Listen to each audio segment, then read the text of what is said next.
Hello guys, welcome back to my channel Moumita ব্লগে অনেক স্বাগত আর ভালোবাসা জানিয়ে আজ একটা ব্লগ শুরু করছি আবারও। তো আজ হচ্ছে মঙ্গলবার আর আমরা সকালবেলায় সবাই কিন্তু চা টিফিন করে নিয়েছি। বরকে দিয়ে দিয়েছিলাম লেবু জল, কারণ ওর তো ফ্যাটি লিভার, খেতেও পারছে না, প্রচণ্ড সমস্যার মধ্যে আছি আমরা। বলতে পারবো না কতটা সমস্যা, খেলেই পেটে ব্যথা হয়, এটা তো একটা বিশাল মানে মানে খুবই খারাপ ব্যাপার। তো কিছু করার নেই, যার ভেতরের কষ্ট শুধু তারই, আমরা শুধু দেখতে পারবো শুনতে পারবো কিন্তু কষ্টের ভাগ তো নিতে পারবো না, তাই না? তো যাই হোক, শ্বশুরমশাইও অসুস্থ, উনি তো উঠতে পারে না, দাঁড়াতে পারে না, তো ওনাকেও সকাল সকাল খেতে দিতে হবে। তার জন্য আমি সকাল সকালই রান্না করার চেষ্টা করি। আর কি বলতো, যখন ছেলে মেয়ের স্কুল থাকে তখনও তো চেষ্টাই করা হয় যে সকাল সকাল স্কুলে খাইয়ে দাইয়ে পাঠানোর। তো এখানে আমি ডাঁটা কুটে নিচ্ছি। আজকে রান্না হবে ডাঁটার তরকারি আর মাছের ঝোল।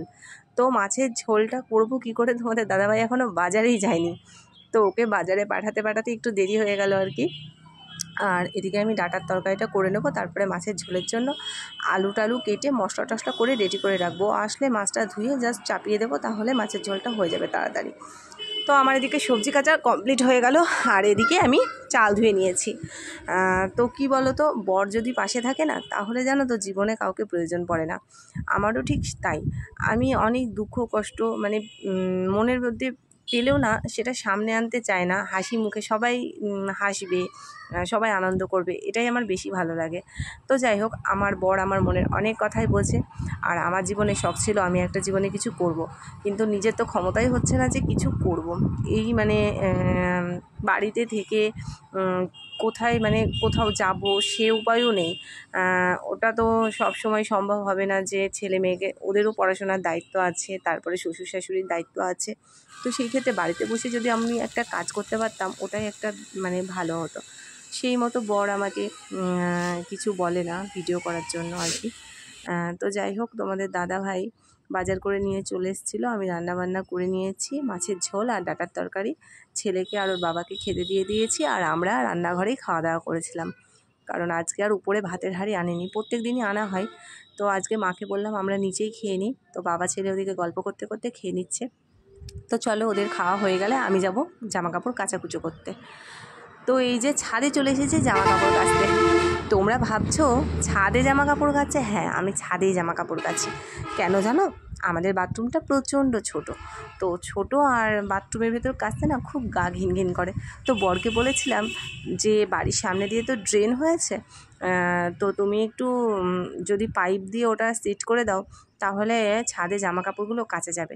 তো আমার কথা শুনে সেই মতো মিস্ত্রিকে ডেকে পাইপ সেট করে দিয়েছে। তো আমার এখন আরও সুবিধা হয়, ছাদেই কাচা ছাদেই মেলা, দারুণ ব্যাপার। আর ছাদে স্নানও করি, কিন্তু রোদ থাকলে একটু অসুবিধা হয়।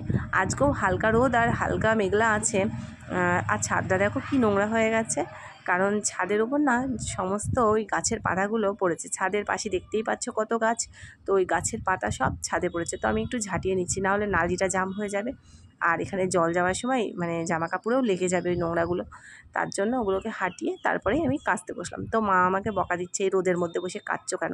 তো আমি বললাম কাচা হচ্ছে না করে আর কাচাই হবে না, ওর জন্য কেচে নিলাম।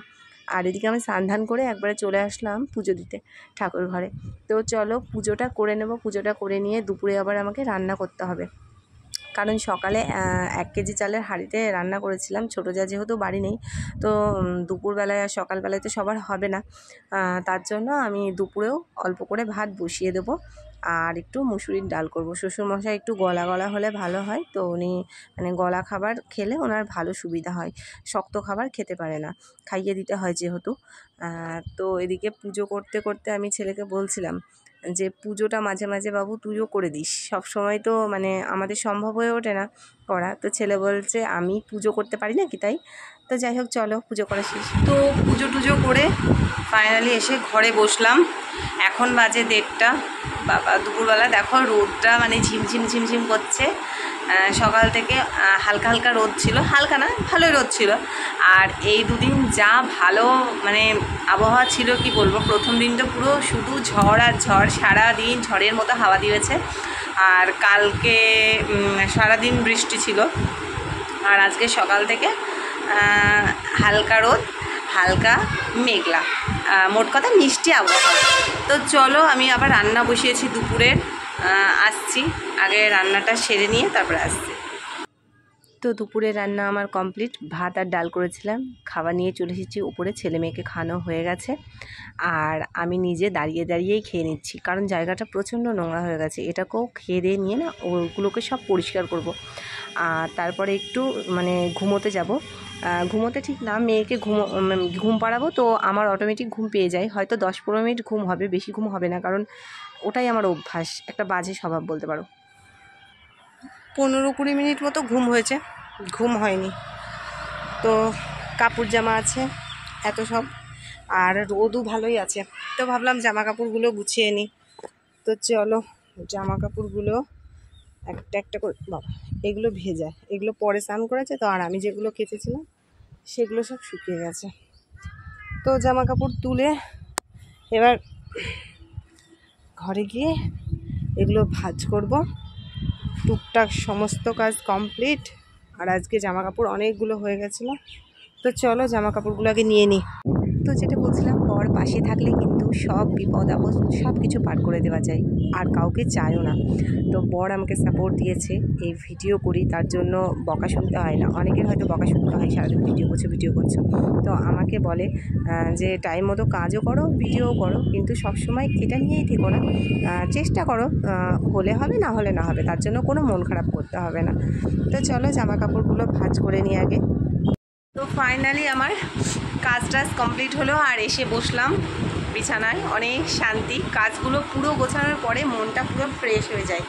কাজ যতক্ষণ না শেষ হয় ততক্ষণ মনে হয় মাথার উপর যেন বোঝা চেপে আছে, এরকম ভাব। তো যাই হোক, আবার ঘর দূর পুরো মুছে নিলাম, মানে খাওয়া দাওয়ার পরে, কারণ আমরা তো নিচে খাই না, উপরে খাই। তো বারান্দা টারান্দা পুরো পরিষ্কার করে টুছে নিয়ে, আর ছেলে এদিকে একটু পড়তে বসেছে, ওর প্রাইভেট আছে এই যে, আর আমি ওকে পড়াগুলো একটু দেখিয়ে দিচ্ছি আর কি। আর মেয়ে ঘুমোচ্ছে, গরম লাগছিল বলে ওকে বারান্দায় দিয়ে আসলাম, বারান্দায় ঘুমোচ্ছে। তো আজকের মতো ভিডিওটা এই পর্যন্তই। সারাদিন যেরকম পারলাম তোমাদের সঙ্গে শেয়ার করলাম। আর মেয়েদের কাজ সারা জীবনেও শেষ হবে না, মেয়েরা যতক্ষণ মানে আর কি সেই ঘুমানো পর্যন্ত, যতক্ষণ না ঘুমাবে ততক্ষণ পর্যন্ত সংসারের সমস্ত দায়িত্ব কর্তব্য তাদেরকেই করতে হবে, আর কিছু করার নেই।